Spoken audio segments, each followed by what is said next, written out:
Praise lord పిల్లలు, అందరు ఎలా ఉన్నారు? దేవుని కృపను బట్టి మీరందరూ క్షేమంగా ఉన్నారు కదా. ఈరోజు మనం లెసన్ నెంబర్ 26 చెప్పుకోబోతున్నాము. దేవుని సన్నిధి మనకి తోడుగా ఉండులాగున మనం అందరం ప్రార్థన చేసుకొని క్లాస్ని స్టార్ట్ చేసుకుందాము. అందరు కళ్ళు మూసుకొని మోకరించండి, మనం ప్రేయర్ చేసుకుందాం. పరిశుద్ధుడా, పరలోకమందున్న మా తండ్రి, మీకు స్తోత్రంనైనా మరొకసారి మీరు మాకు ఇచ్చిన తరుణంకై ప్రభువా మీకు స్తోత్రములు చెల్లిస్తున్నాము.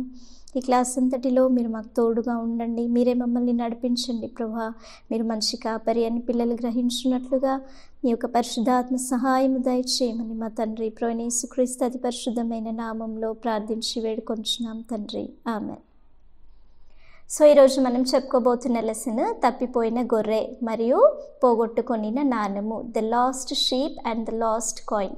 ఈ లెసన్కి సంబంధించిన బైబిల్ భాగము లూకా సువార్త 15వ అధ్యాయము 1 నుంచి 10 వచనాలు, యోహాను సువార్త 10వ అధ్యాయము 1 నుంచి 16 వచనాలు, Luke chapter 15 verse 1 to 10, John chapter 10 verse 1 to 16. ఈ లెసన్కి సంబంధించిన మెమరీ వర్స్ కంఠత వాక్యము యోహాను సువార్త 10వ అధ్యాయము 9వ వచనము. నేను వచనం చదువుతాను, మీరందరూ బైబిల్ రెఫర్ చేసుకోండి. నేనే ద్వారమును, నా ద్వారా ఎవడైనా లోపల ప్రవేశించిన ఎడల వాడు రక్షింపబడిన వాడై లోపలికి పోవచ్చు, బయటికి వచ్చుచు మేత మేయుచుండును. I am the door. If anyone enters by me, he will be saved and will go in and out and find pastures. So ఈ లెసన్ స్టార్ట్ చేసుకోవడానికి ముందు లాస్ట్ లెసన్ మనం ఏం నేర్చుకున్నాము మీకు అందరికీ జ్ఞాపకం ఉంది కదా.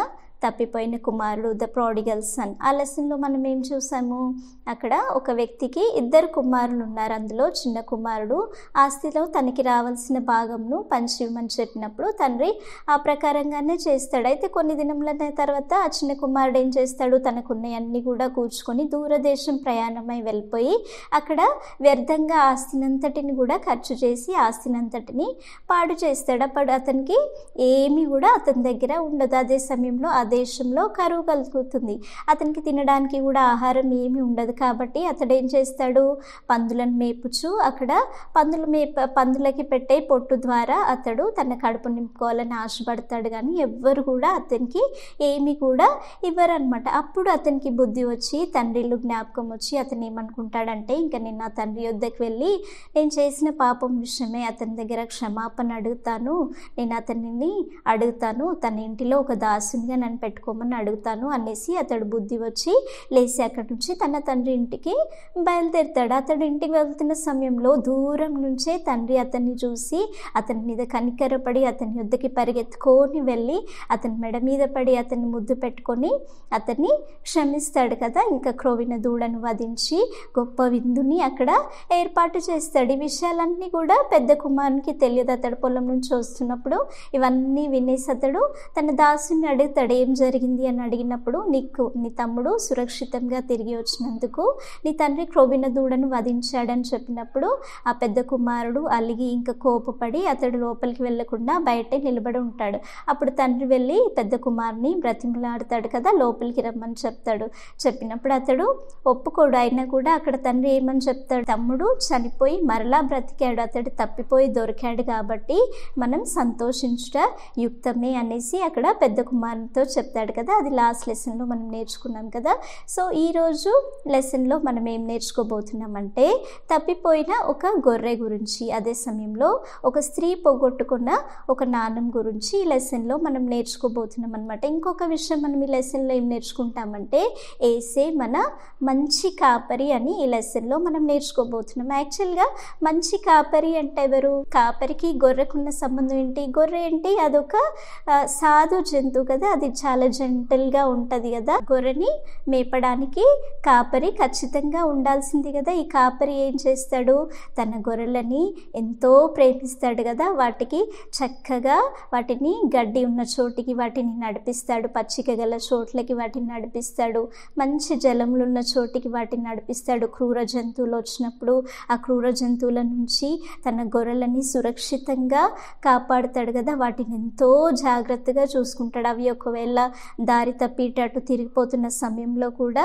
ఆ కాపరి వాటిని ఒక చక్కని మార్గంలో వాటిని నడిపిస్తాడు. వాటికి ముందుగా అతడు వెళ్తూ ఉంటే అతని వెనకాల ఆ గొర్రెలన్నీ కూడా అతన్ని వెంబడిస్తాయి కదా.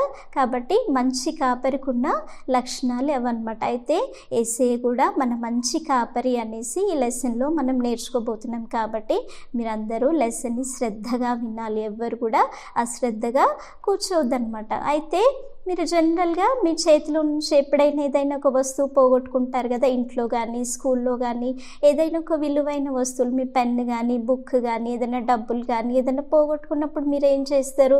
చాలా బాధపడతారు కదా. ఇంకా అదే సమయంలో అది దొరికే వరకు కూడా వాటిని వెతుకుతారు కదా. అవి దొరికినప్పుడు మీకు ఎంత గొప్ప సంతోషం అయిపోతుంది కదా. అదే సమయంలో మీరు ఏదైనా పెట్ యానిమల్స్ ఉండొచ్చు కదా మీ దగ్గర, వాటిని పెంచుకుంటారు. అవి తప్పిపోయినప్పుడు మీకు ఎంతో బాధ కలుగుతుంది కదా. అవి దొరికే వరకు కూడా మీరు చాలా శ్రద్ధగా వెతుకుతారు. వెతికినప్పుడు అవి దొరికిన వెంటనే మీరు ఏం చేస్తారు? మీ ఫ్రెండ్స్కి చెప్తారు కదా, నేను పోగొట్టుకున్నది నాకు దొరికింది, నాకు చాలా సంతోషంగా ఉంది, నాకు చాలా హ్యాపీగా ఉంది అనేసి మీరు చెప్తారు కదా. అయితే ఇక్కడ కూడా ఒక కాపరి తన గొర్రెని పోగొట్టుకున్నప్పుడు, ఒక స్త్రీ తన నాణంని పోగొట్టుకున్నప్పుడు, అవి తిరిగి దొరికినప్పుడు వాళ్ళు ఎంతో సంతోషపడ్డారు. అది మనం ఇప్పుడు విందాం.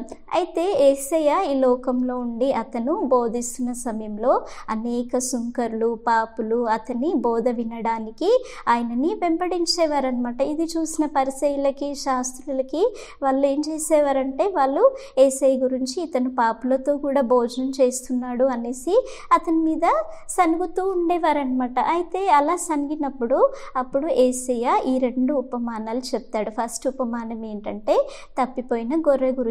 అయితే ఒక మనుషునికి 100 గొర్రెలు ఉన్నాయంట. ఆ 100 గొర్రెల్లో ఒక గొర్రె తప్పిపోయింది. అప్పుడు ఈ మనుషుడు ఏం చేస్తాడు? ఈ కాపరి ఏం చేస్తాడు? 100 గొర్రెలు ఉన్నాయి కదా, అందులో ఒకటి తప్పిపోయింది, మిగతా 99 ఉన్నాయి కదా, ఇప్పుడు ఏమైందిలే, ఒక గొర్రె పోతే పోనీలే అనేసి అలా ఉంటాడా? లేకపోతే అది దొరికేదాకా వెతుకుతాడా? దొరికే వరకు వెతుకుతాడు కదా. అతడికి తన గొర్రె అంటే ఎంతో ప్రేమ కాబట్టి ఈ 99 గొర్రెలను కూడా అడవిలో విడిచిపెట్టేసి ఆ తప్పిపోయిన గొర్రెని వెతకడం మొదలు పెడతాడు. అది ఎక్కడికి వెళ్ళిపోయిందో, ఏమైపోయిందో, ఎక్కడ దారి తప్పిపోయిందో, ఏ కొండల్లో ఉండిపోయిందో, ఏ లోయల్లో ఉండిపోయిందో, ఎక్కడైనా ముళ్ళ పొదల్లో పడిపోయిందో, ఏ క్రూర మృగాలైనా దాన్ని ఏమైనా చేస్తాయేమో అనేసి అతడు ఎంతో శ్రద్ధ కలిగి అది దొరికే వరకు కూడా కొండలను దాటి, లోయలను దాటి, ముళ్ళ పొదలను దాటి, అనేక భయంకరమైన పరిస్థితులు దాటి, అతనికి ఎన్నో గాయాలైనప్పటికీ కూడా తన తప్పిపోయిన గొర్రె దొరికే వరకు కూడా అతడు వెతుకుతాడు కదా. అతడు అనేక పరిస్థితుల గుండా దానిని వెతికినప్పుడు, అది దొరికినప్పుడు అతని దాన్ని కనుగొని దాన్ని తీసుకువస్తాడు కదా. ఈ తప్పిపోయిన గొర్రె కనుగొన్నప్పుడు ఆ కాపరి ఏం చేస్తాడు చూద్దామా. అతడు సంతోషంగా తన భుజంల మీద దాన్ని మోసుకొని వస్తాడు కదా. ఎంతో సంతోషపడిపోతాడు కదా తన తప్పిపోయిన గొర్రె దొరికిందని.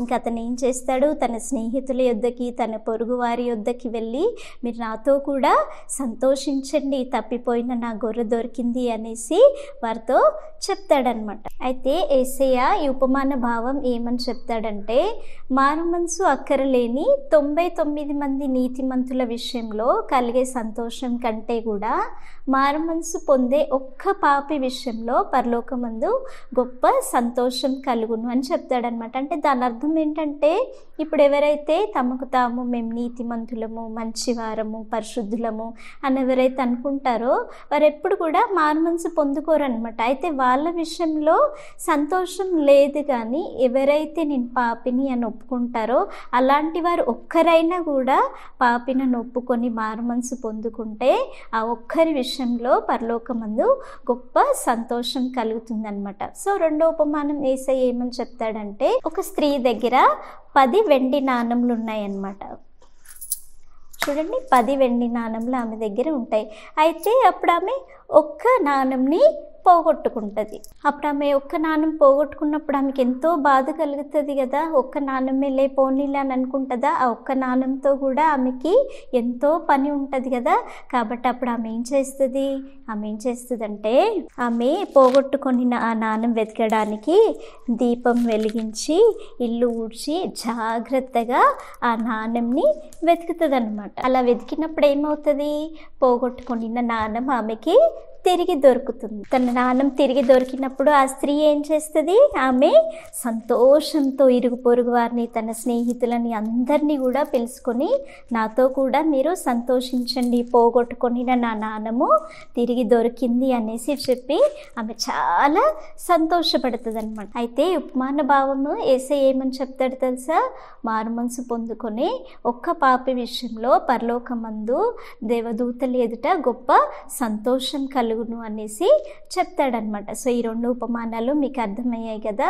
ఇంకొకసారి పరిసయ్యులకి యేసయ్య ఏమని చెప్తాడంటే, నేను గొర్రెలకి మంచి కాపరిని అని చెప్తాడు. అదేంటో మనం ఇప్పుడు మోడల్ ద్వారా దాన్ని క్లియర్గా చూసుకుందాం. ఇది గొర్రెల దొడ్డి, ఇది ద్వారం అన్నమాట.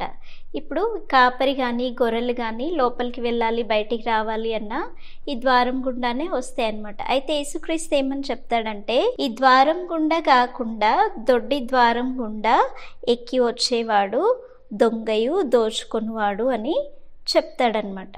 చూడండి, అయితే ఈయన నిజమైన కాపరి. ఇప్పుడు ఈ కాపరి లోపలికి ఎలా వస్తాడు? ఇలా దొడ్డి ద్వారి గుండా ఎక్కిరాడు కానీ ఆయన ద్వారం గుండా లోపలికి వస్తాడనమాట.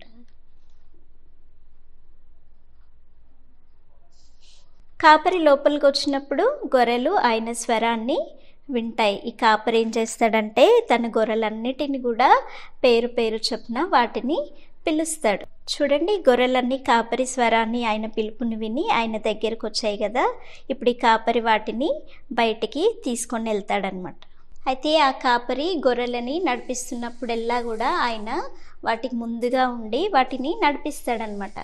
చూడండి, అవి ఆయనని వెంబడిస్తాయి. ఎందుకంటే అవి ఆయన స్వరాన్ని గుర్తుపడతాయి కాబట్టి ఆయనని వెంబడిస్తాయి.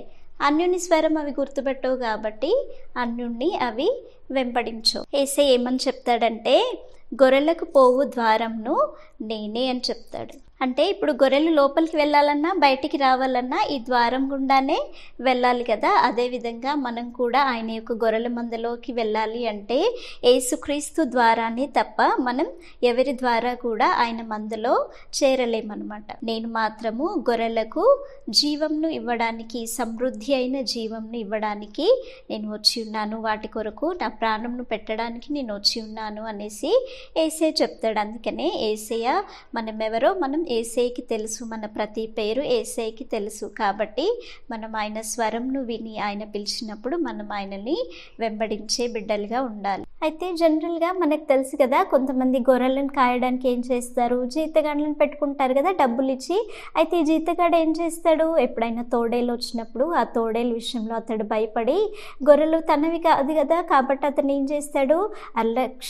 నిర్లక్ష్యంగా ఆ గొర్రెలను విడిచిపెట్టేసి అతడు పారిపోతాడనమాట. అతడు పారిపోయినప్పుడు ఏం చేస్తాడు? ఈ తోడేలు ఈ గొర్రెలను అన్నిటిని కూడా చెదరగొట్టేస్తుంది. కాబట్టి యేసయ్య ఏం చెప్తాడంటే, నేను గొర్రెలకు మంచి కాపరిని. ఎందుకంటే జీతగాడు మంచి కాపరి కాదు, అతడు గొర్రెలను ఎరిగినవాడు కాదు. కానీ యేసయ్య ఏం చెప్తాడు? నేను గొర్రెలకు మంచి కాపరిని. మంచి కాపరి తన గొర్రెల కొరకు తన ప్రాణంని కూడా పెడతాడనమాట. అందుకనే యేసయ్య చెప్తున్నాడు, నేను ఏ విధంగా అయితే తండ్రిని ఎరుగుతాను, తండ్రి నన్ను ఎరిగి ఉన్నాడు, అదేవిధంగా నేను నా గొర్రెలను ఎరుగుదును, వాటి కొరకు నా ప్రాణంను నేను పెట్టుచున్నాను అనేసి యేసయ్య చెప్తాడనమాట. కాబట్టి యేసయ్య మన మంచి కాపరి కదా. సో ఈ లెసన్ మీకు అందరికీ అర్థమైంది కదా. ఈ లెసన్లోని ముఖ్యమైన విషయాలు ఏంటో మనం చూసుకుందాం. ఫస్ట్ పాయింట్ మనం ఏం నేర్చుకుంటున్నామంటే, తప్పిపోయిన పాపి మారు మనసు పొందుకున్నప్పుడు పరలోకంలో గొప్ప సంతోషం కలుగుతుంది. When a lost sinner repents heaven will rejoice. ఈ రెండు ఉపమానాల్లో మనం చూసుకున్నాం కదా. ఒక పాపి మారుమనసు పొందుకున్నప్పుడు పరలోకంలో గొప్ప సంతోషం కలుగుతుంది కదా. కాబట్టి మనం మారుమనసు పొందుకుంటే ఏం జరుగుతుందంట, మనం మారుమనసు పొందుకున్నప్పుడు మన ఇంటి వారు, సంఘస్థులు, సేవకులు వారు సంతోషపడడం కంటే కూడా ముఖ్యంగా ఎవరు సంతోషపడుతున్నారు, పరలోకంలో మన విషయంలో మారుమనసు పొందుకున్నప్పుడు దేవుని ఎదుట, దేవుని దూతల ఎదుట గొప్ప సంతోషం కలుగుతుందంట. అది ఎంత మంచి విషయం కదా. కాబట్టి మనం మారుమనసు పొందుకునే బిడ్డలుగా మనం ఉండాలి. రెండో విషయం మనం ఏం చూస్తున్నామంటే, మనకి యేసయ్య మంచి కాపరి, మన కోసము, మనం తప్పిపోయిన మనల్ని రక్షించడానికి వచ్చిన మన మంచి కాపరి మన ప్రభువైన యేసుక్రీస్తు కదా. Jesus is the good shepherd who came in search of the last men. తప్పిపోయిన మనల్ని వెతకడానికి వచ్చిన మంచి కాపరి మన యేసయ్య. మనం ఈ లెసన్లో చూస్తున్నాం కదా. అసలు తప్పిపోయిన గొర్రె అంటే ఎవరు? తప్పిపోయిన గొర్రె అంటే మనమే. మనల్ని వెతికి వచ్చిన కాపరి ఎవరు? మన ప్రభువైన యేసుక్రీస్తు. మనం అందరం కూడా గొర్రెల వలె దారి తప్పిపోయాం కదా. పాపంను బట్టి మనం అందరం కూడా దేవునికి దూరం అయిపోయిన వాళ్ళం. కాబట్టి మనల్ని వెతికి రక్షించడానికి మన ప్రభువైన యేసుక్రీస్తు మంచి కాపరిగా ఈ లోకానికి వచ్చాడు. ఆయన తన సింహాసనంను, పరలోకంను, తన మహిమను విడిచిపెట్టుకొని వచ్చి పాపులమైన మనల్ని రక్షించడానికి ఆయన తన ప్రాణంను పెట్టి ఉన్నాడు. ఆయన తన ప్రాణంను అప్పగించుకొని ఉన్నాడు. కాబట్టి యేసే ఏమని చెప్పాడు, నేను మంచి కాపరిని, మంచి కాపరిగా ఆయన తన ప్రాణంను మన కొరకు పెట్టి ఉన్నాడనేసి ఆయన చెప్తున్నాడు అనమాట. కాబట్టి ఆ కాపరిని విడిచి మనం ఎప్పుడు కూడా తప్పిపోయిన గొర్రెల వలె దూరంగా ఉండొద్దు. మనం ఎప్పుడు మన ప్రభువైన యేసుక్రీస్తుకి, మన కాపరి అయిన యేసుక్రీస్తుకి దగ్గరగా ఉండాలి. ఆయన మనల్ని ఎలా నడిపిస్తే మనం ఆయన వెంటే మనం వెళ్ళాలి. సో ఈ పాయింట్స్ అన్ని మీకు అర్థమైంది కదా. ఈ లెసన్లోని యాక్టివిటీ ఏంటో మనం చూసుకుందాం. లెసన్లో యాక్టివిటీ మీరు ఈ విధంగా చేయాలి. ఒక కాపరిని తయారు చేసి, ఒక గొర్రెని తయారు చేసి, ఇక్కడ మీరు ఏమని రాయాలంటే, నేను గొర్రెలకు మంచి కాపరిని, మంచి కాపరి గొర్రెల కొరకు తన ప్రాణం పెట్టును అనేసి మీరు ఈ విధంగా యాక్టివిటీ చేసి మీరు మీ బుక్లో స్టిక్ చేసుకోండి. ఇంగ్లీష్లో ఏమని రాయాలంటే, I am the good shepherd lays his life for his sheep. So మనం ప్రేయర్ చేసుకొని క్లాస్ని ముగించుకుందాం. అందరు కళ్ళు మూసుకొని మోకరించండి. మనం ప్రేయర్ చేసుకుందాం. పరిశుద్ధుడా, పరలోకమందున్న మా తండ్రి, మీకు స్తోత్రంనైనా ప్రభా. ఇంతవరకు మీరు మాతో ఉండి మమ్మల్ని నడిపించినందుకు దేవా మీకు స్తోత్రములు చెల్లిస్తున్నాం తండ్రి. అవును నైనా, మేము పాపులమై మేము తప్పిపోయి తిరుగుచుండగా ప్రభా, మమ్మల్ని వెతికి రక్షించడానికి వచ్చిన మంచి కాపరి నీవే ప్రభా. నీవే మా మంచి కాపరివై మమ్మల్ని రక్షిస్తున్నావు నైనా దేవా. అందుని బట్టి మీకు స్తోత్రములు చెల్లిస్తున్నాం తండ్రి. ఇంకను మీ మార్గంలో నైనా మీరే మమ్మల్ని నడిపించమని మా తండ్రి ప్రభువైన యేసుక్రీస్తు అతి పరిశుద్ధమైన నామంలో ప్రార్థించి వేడుకొంచున్నాం తండ్రి. ఆమేన్.